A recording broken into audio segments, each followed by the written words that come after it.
चेहरे पर झुर्रियां, आंखों में अनकही थकान, दिल में घुटती निराशा और चुप्पी में छिपा एक पूरा जीवन। ये है इंडियन जुडिशियल सिस्टम यानी भारतीय न्याय व्यवस्था में धीरे धीरे मारे गए एक इंसान जागेश्वर प्रसाद अवधिया। उम्र 83 साल, लेकिन 39 साल यानी जिंदगी का आधा हिस्सा कोर्ट की तारीखों और बेगुनाही साबित करने में निकल गया। 1986 में मात्र 100 रुपए की रिश्वत का आरोप लगा। अब 39 साल बाद हाईकोर्ट ने फैसला सुनाया, जागेश्वर निर्दोष हैं, लेकिन यह बेगुनाही सलाखों के पीछे की सजा से बड़ी सजा लगती है, क्योंकि इस केस ने एक शख्स से जवानी छीन ली, नौकरी खा ली, बच्चों की पढ़ाई रोक दी, रिश्ते टूटे, सम्मान खो गया और आखिर में पत्नी भी छीन ली। मायूस जागेश्वर आज धीमी आवाज में पूछते हैं कि मेरे ये 39 साल क्या कोई मुझे वापस लौटा सकता है? ऐसे ही लाखों जागेश्वर हैं जिनका जीवन भारतीय न्याय तंत्र के दबंग दावों के नीचे हर दिन कुचला जा रहा है। 42 साल से हम केस लड़ रहे, हमें इंसाफ दो, क्यों नहीं इंसाफ नहीं दे रहा? न्याय पर भरोसा टूट रहा है, लेकिन उसका शोर कहीं सुनाई नहीं दे रहा। ऐसे में जरूरी है कि आज हम इंडियन जुडिशरी सिस्टम के एक स्याह पहलू जस्टिस डिलेड यानी न्याय मिलने में होने वाली देरी पर बैठकर बात करें, क्योंकि सभी जरूरी मुद्दों और उनके समाधानों पर बैठकर ही बात होती है।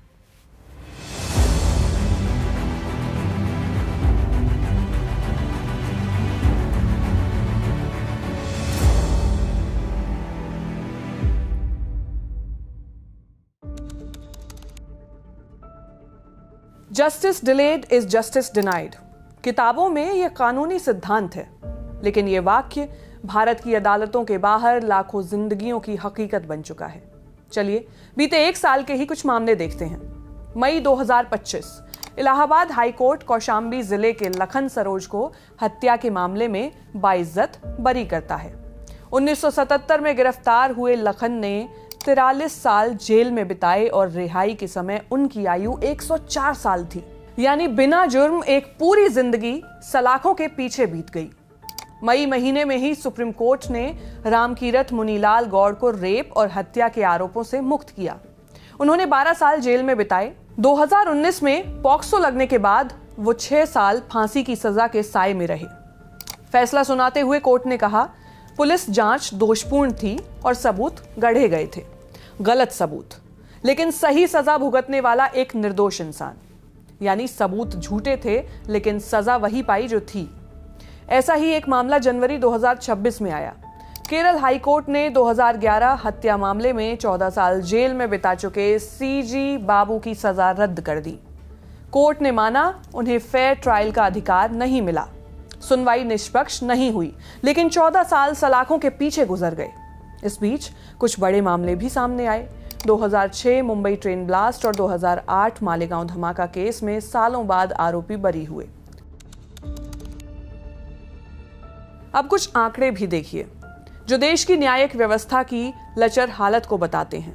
दिसंबर में विंटर सेशन के दौरान कानून मंत्री अर्जुन राम मेघवाल संसद में बताते हैं कि सर्वोच्च अदालत से लेकर निचली अदालतों तक लंबित मामलों का बोझ लगातार बढ़ रहा है। देश भर की अदालतों में 5 करोड़ 50 लाख से ज्यादा केस पेंडिंग हैं। सुप्रीम कोर्ट में 90,000, देश की 25 हाई कोर्ट में 63 लाख और निचली अदालतों में 4 करोड़ 80 लाख मामले लंबित हैं, यानी पेंडिंग हैं। इनमें भी करीब 50 लाख से अधिक मामले ऐसे हैं जो 10 सालों से अधिक समय से पेंडिंग हैं। कुछ मामले तो 30 साल से 50 साल पुराने भी हैं। वैसे पेंडेंसी के मामले में उत्तर प्रदेश सबसे आगे है, जहां लोअर कोर्ट्स में ही 1 करोड़ 13 लाख से ज्यादा केस पेंडिंग हैं।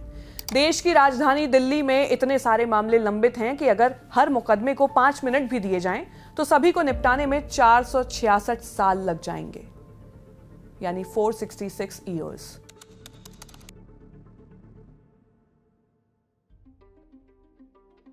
अब सवाल उठता है कि आखिर पेंडिंग केसेस की संख्या इतनी ज्यादा कैसे और क्यों है?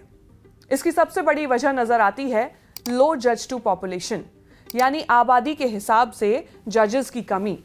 भारत में प्रति 10 लाख की आबादी पर केवल 21 जज हैं। तुलना करें तो अमेरिका में 150 जज, जबकि यूरोप में 220 जज प्रति 10 लाख हैं। ऐसा भी नहीं है कि यह कमी किसी को नजर नहीं आई। 1987 में अपनी 120वीं रिपोर्ट में लॉ कमीशन ऑफ इंडिया ने कहा था कि भारत की न्याय प्रणाली की विफलता का मुख्य कारण जजों की भारी कमी है। उस समय आयोग ने सुधार के लिए सुझाव दिए कि प्रति 10 लाख आबादी पर 50 जज होने चाहिए। आयोग का मानना था कि जब तक जजेस की संख्या नहीं बढ़ेगी तब तक केस डिस्पोजल रेट नहीं सुधरेगा और कोर्ट में केसेस की संख्या बढ़ती रहेगी। वहीं इंडिया जस्टिस रिपोर्ट यानी IJR ने भी अपनी 2025 की रिपोर्ट में बताया था कि भारतीय न्यायपालिका में सभी स्तरों पर 5,600 से ज्यादा पद खाली हैं, जबकि हाई कोर्ट्स में वैकेंसी रेट 33% ही दर्ज किया गया है। दूसरा बड़ा फैक्टर सरकार से जुड़ा हुआ है। इसके लिए एक शब्द का इस्तेमाल होता है, कीन गवर्नमेंट लिटिगेशन, यानी सरकारी मुकदमेबाजी। दरअसल भारत की अदालतों में 50% ऐसे पेंडिंग केस हैं जिनमें सरकार एक पार्टी यानी पक्षधर है। आपने सुना भी होगा केसेस में पक्षधर यानी versus union of India and etcetera. इसका मतलब है कि आधा कोर्ट सिस्टम सिर्फ उन केसेस को सुलझाने में लगा है जिनमें सरकार खुद लड़ रही है। इससे अदालतों पर अनावश्यक बोझ पड़ता है, यानी बिना बात का बोझ। इसे एक उदाहरण से समझते हैं। मान लीजिए एक रिटायर्ड टीचर की पेंशन में 500 रुपए की गड़बड़ी है। विभाग अपने स्तर पर मामले को सुलझाने के बजाय केस को सुप्रीम कोर्ट तक ले जाता है। इसमें टीचर के साथ साथ सरकार का भी लाखों रुपया और कोर्ट का कीमती समय बर्बाद होता है। इसी को अननेसेसरी गवर्नमेंट लिटिगेशन कहते हैं। Former chief justice NV Ramana कहते हैं कि यदि सरकार अनावश्यक मामलों में लड़ना बंद कर दे तो जुडिशरी का आधा बोझ रातों रात कम हो जाएगा। इसके अलावा भारतीय अदालतों में नए केसेस का आना और पुराने केसेस का निपटारा एक ऐसी दौड़ की तरह है जिसमें नए केस हमेशा आगे निकल जाते हैं, यानी नए केसेस लगातार रजिस्टर होते हैं लेकिन पुराने निपट नहीं पाते। यही केसेस की बढ़ने और न्याय मिलने में देरी की तीसरी बड़ी वजह है, यानी केस क्लियरेंस रेट यानी CCR। आसान भाषा में कहें तो नए केसेस की अधिक संख्या और डिस्पोजल रेट कम होना। न्यायपालिका से जुड़े डेटा का लेखा जोखा रखने वाली संस्था नेशनल जुडिशियल डेटा ग्रिड यानी NJDG के मुताबिक भारत में हर साल करीब 2 करोड़ नए मामले दर्ज होते हैं, जबकि अदालतों की क्षमता कम होने से 1.5 करोड़ मामले ही निपट पाते हैं। इससे बैकलॉग बढ़ता है और पेंडिंग की संख्या करोड़ तक पहुंच जाती है। इनके अलावा अदालतों में पर्याप्त इंफ्रास्ट्रक्चर ना होना, तारीख पर तारीख यानी डिले होते चले जाना, लंबी छुट्टियां जैसे कई और भी कारण हैं जिनकी वजह से न्याय मिलने की चाल कछुए से भी धीमी हो जाती है। लेकिन एक बड़ा कारण अदालत से बाहर खड़ी पुलिस भी है। वो कैसे? केसेस के लंबित होने यानी डिले होने या पेंडिंग होने और देरी से फैसला आने के पीछे पुलिस की लापरवाही यानी पुलिस नेग्लिजेंस बड़ी वजह है। यहाँ पुलिस को कटघरे में खड़ा करना हमारा मकसद नहीं है, लेकिन केसेस में पुलिस की कार्यशैली और लापरवाही की गवाही तमाम आंकड़े और रिपोर्ट्स देती हैं। इसके लिए हम आपका ध्यान लॉ कमीशन की 239वीं रिपोर्ट और 2003 मलिमत समिति की सिफारिशों की ओर केंद्रित करना चाहेंगे। ये भारत की क्रिमिनल जस्टिस सिस्टम में सुधार के सबसे मजबूत स्तंभ माने जाते हैं। दोनों ही इस बात पर जोर देते हैं कि जब तक पुलिस का काम करने का तरीका नहीं बदलेगा, यानी पुलिस रिफॉर्म्स नहीं होंगे, तब तक अदालतों से बोझ कम नहीं होगा और न्याय मिलने की रफ्तार धीमी होती चली जाएगी। लॉ कमीशन ने अपनी रिपोर्ट में कहा था कि पुलिस की इनएफिशिएंट इन्वेस्टिगेशन के कारण अदालतों में कन्विक्शन रेट यानी दोष सिद्धि, किसी को दोषी साबित कर देना, उसकी दर कम है और पेंडेंसी ज्यादा है। आयोग ने पाया कि पुलिस अक्सर वैज्ञानिक तरीकों जैसे DNA, फिंगरप्रिंट के बजाय केवल मौखिक गवाही पर निर्भर रहती है। ऐसे में जांच अधिकारी सबूतों की कड़ियां जोड़ने में विफल रहता है तो मामला कोर्ट में टिक नहीं पाता। जब जांच कच्ची होती है तो आरोपी को बेनिफिट ऑफ डाउट मिल जाता है। जज भी मामले को स्पष्ट करने के लिए अधिक गवाह बुलाते हैं। बार बार सुनवाई टालनी पड़ती है जिससे पेंडेंसी बढ़ जाती है। स्वाभाविक तौर पर न्याय मिलने में देरी होती है। पुलिस और न्यायालय के बीच तालमेल बैठाने के लिए 2002 में जस्टिस मलिमत की अध्यक्षता में एक कमेटी ने लंबित मामलों को कम करने की दिशा में काम किया।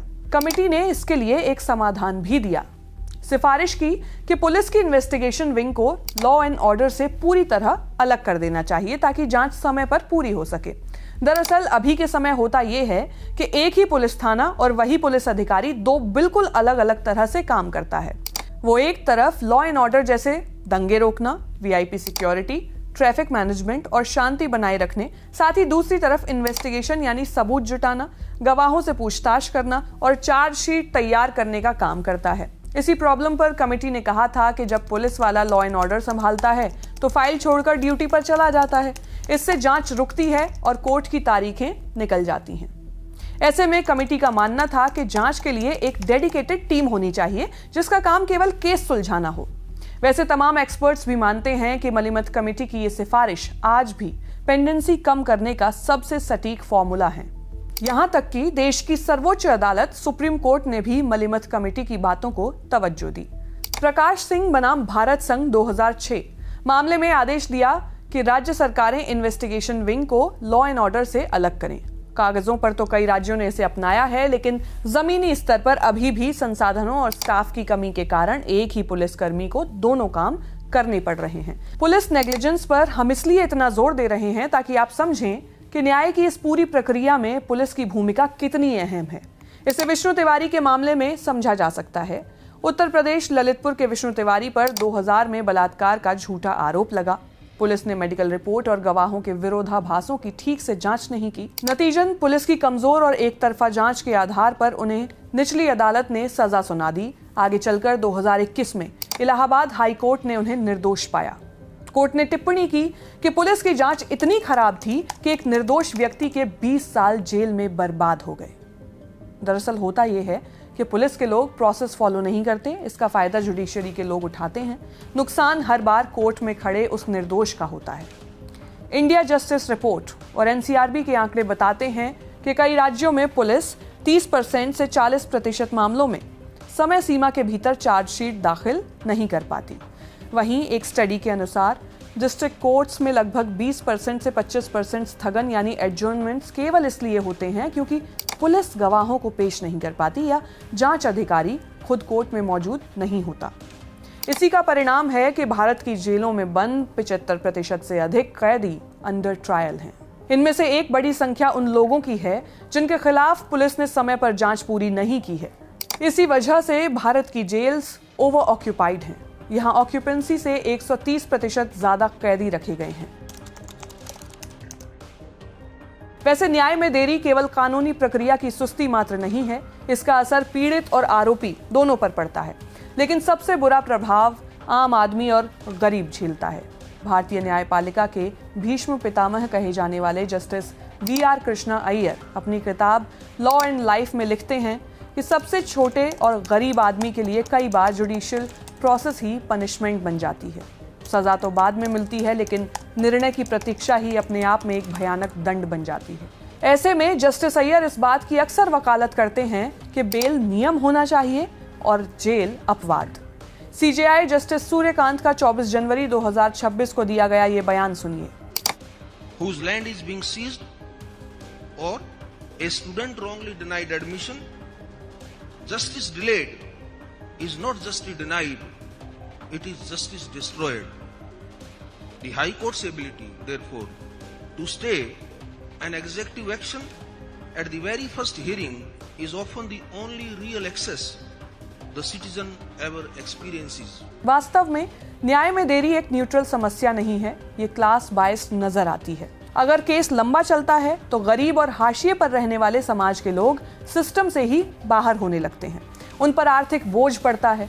कोर्ट फीस, वकीलों का खर्च और बार बार कोर्ट आने जाने का किराया उनकी पूरी जमा पूंजी खत्म कर देता है। अमीर केस को खींच सकता है, गरीब नहीं। भारत की जेलों में पड़े अंडर ट्रायल कैदी कई बार जेल में उस अधिकतम सजा से भी ज्यादा समय काट लेते हैं जो उन्हें दोषी साबित होने पर मिलती। इस बात पर आपको दोबारा गौर करना चाहिए। समाज तो उन्हें जेल के मेन गेट के अंदर जाने के साथ ही अपराधी घोषित कर देता है। राय यूनिवर्सिटी अहमदाबाद के रिसर्च पेपर में बताया गया है कि लंबे समय से कानूनी लड़ाई लड़ रहे 78% लोग इमोशनल डिस्ट्रेस और एंजाइटी के फेज से गुजरते हैं। ऐसे ही लोगों का कानून से भरोसा टूटता है, फिर वो कानून से बाहर समाधान खोजते हैं। न्याय में देरी केवल व्यक्तिगत नहीं बल्कि एक राष्ट्रीय क्षति भी है।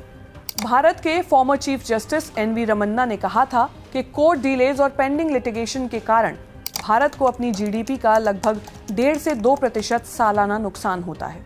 और सबसे बड़ा नुकसान वक्त यानी समय का होता है, क्योंकि जो समय अदालतों में बेगुनाही साबित होने में बीत जाता है वो किसी भी फैसले से वापस नहीं आ सकता। लेकिन सिर्फ शिकायत ही नहीं है, कुछ परिवर्तन भी हो रहे हैं। न्याय की प्रक्रिया में तेजी लाने और लंबित मामलों के बोझ को कम करने के लिए दोनों ही कई लेवल्स पर काम कर रहे हैं। इसके लिए टेक्नोलॉजी का सहारा लिया जा रहा है। सरकार का e courts mission mode project phase 3 में पहुंच गया है।